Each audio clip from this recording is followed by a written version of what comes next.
If your symptoms are spiking and a bunch of old symptoms are coming back and you are beginning to feel like you are sliding backwards, this video is for you. That backward feeling is a part of recovery that I don't think we talk enough about. So I'm going to show you why it happens and how to get through it. Now, you could be anywhere on your healing journey. You may have just started. You may feel like you're in the middle of this process and that you've made some progress, and now you just feel like you're kind of looping back to where you were really symptomatic. But it is important to know that things get louder at any time for any reason. And sometimes the reason why things get louder is because you've stopped the behaviors that were feeding this alarm, but also the behaviors that were helping you to feel better. They were dampening your feelings. They were dampening your symptoms. Behaviors like checking or Googling or reassurance seeking or just like compulsively researching things. And in those moments, it can really feel like instead of things calming down, they're actually firing up. And this can bring with it much louder sensations, scarier thinking, more intrusive thoughts. And when you've experienced nervous system sensitization, that can be really overwhelming to your system. It can be really scary. But one of the main reasons it happens is, again, because we are using these things to turn down the volume. So when you remove the thing that was helping, the volume is going to get louder. So as much as I don't like to make our nervous system into this like scary boogeyman, I really don't. It can be helpful to realize that it kind of is asking like, are you really not going to respond this time? It's really trying to get your attention. You have to remember these symptoms aren't here for no reason. They're here for a reason. They're here because our system has been interpreting threat for a really long time. And that danger signal, that alarm system inside of our body, inside of our brain, and inside of our nervous system has become very, very hypersensitive. Nothing is breaking here. It's just trying to fight for its job. It's trying to fight for its purpose, what it is here to do, which is to keep you safe. And if you stop doing the things that were helping it feel a little bit safer, it's going to push back even harder. So if this is happening to you, I don't want you to feel like you're doing anything wrong. I feel like we often feel like we're doing something wrong on this process because it really just has a mind of its own. I get asked all the time about what's normal, what's abnormal, should this be happening, shouldn't this be happening? And it's like, there are no rules with this.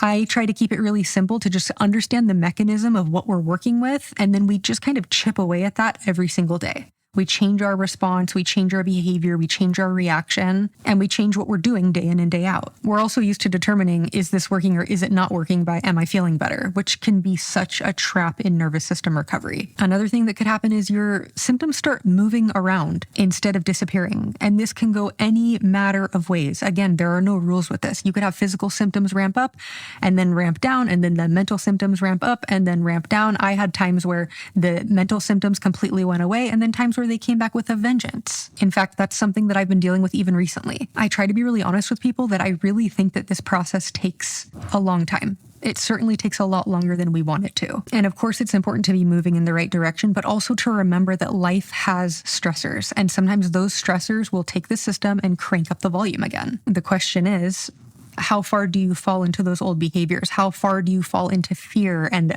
reassurance seeking and checking and compulsively researching? How much of that are you doing when these symptoms spike? Because it can feel like we're constantly just adding new diagnoses. It can feel like we're constantly adding new symptoms, new issues. Wait, I didn't have any anxiety and now my anxiety is back full force. Wait, I thought that the fear was gone, but now the fear is back full force. Wait, I thought that the internal tremors were gone, but now they're back full force. That happens on this journey way more than we want. It can really feel like 3 steps forward, 2 steps back. So you have to be gentle with yourself when that stuff happens. And really keep in mind the danger loop. Keep in mind the loop of feeling something scary in your body, feeling a symptom, having that anxiety rise, doing something to make that anxiety stop, and getting a really short hit of relief. This is very similar to that OCD loop that keeps these symptoms alive. And every time you fall back into it, you're kind of firing back up that loop and firing back up those pathways in the brain. And the next thing is that your mind just becomes very loud and very convincing, very urgent, very this time is different. We need to make sure and check. Wait a second, I think this could be something that is something different. The rough part is that we are looking for that 100% certainty.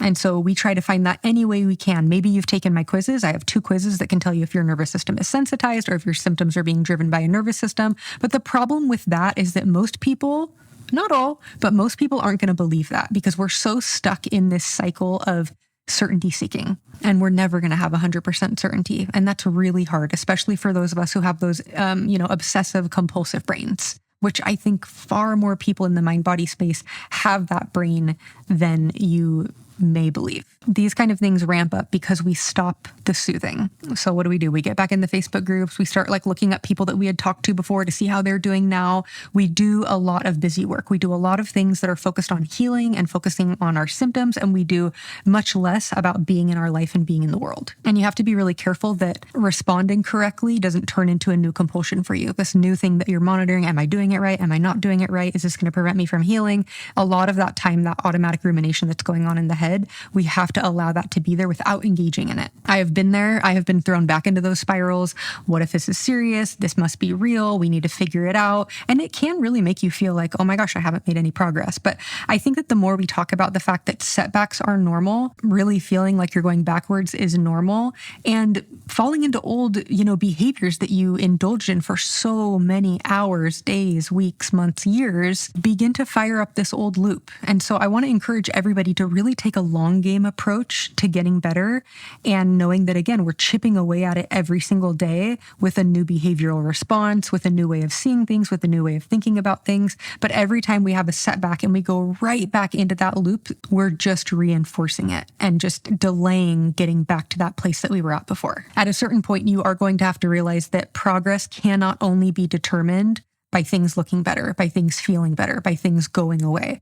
It's tricky because that's going to ultimately drive a hyper-vigilance and a hyper-awareness of what's happening in your body. You wake up and you're constantly comparing it to yesterday. You get farther in the day. What was it yesterday? Is it now? Is it up? Is it down? We are constantly watching what it's doing. That's why I'm so big on acceptance and welcoming whatever it is that's there for you today, and working with that while you work into getting back into your life, getting back into what life would look like if you weren't struggling with this, which is hard. We all start from different places. And for most of us, we have to start small. We have to start with what's one or two small things that I can do today that bring in something else other than my intrusive thoughts or my symptoms or my pain or my anxiety. And just, be aware of those small shifts that you're making, like less time doing compulsive research, a morning that started off really rough but didn't seem to spiral for the rest of the day, being able to get comfortable with your symptoms and being like, oh, hey, whatever, I know this one. I really believe that one of the main things that we recover from first, at least initially, is the fear, is this terror of what we're experiencing. Now, I'm not saying that that fear can't come back. I'm not saying that it can't rear its head again. I'm not saying, again, that things can't just flip-flop and swap places when it comes to what you were experiencing versus what you are experiencing now. That is so common. Any person that's gotten better or made any progress has experienced the setbacks that feel like we're moving forward and moving backward.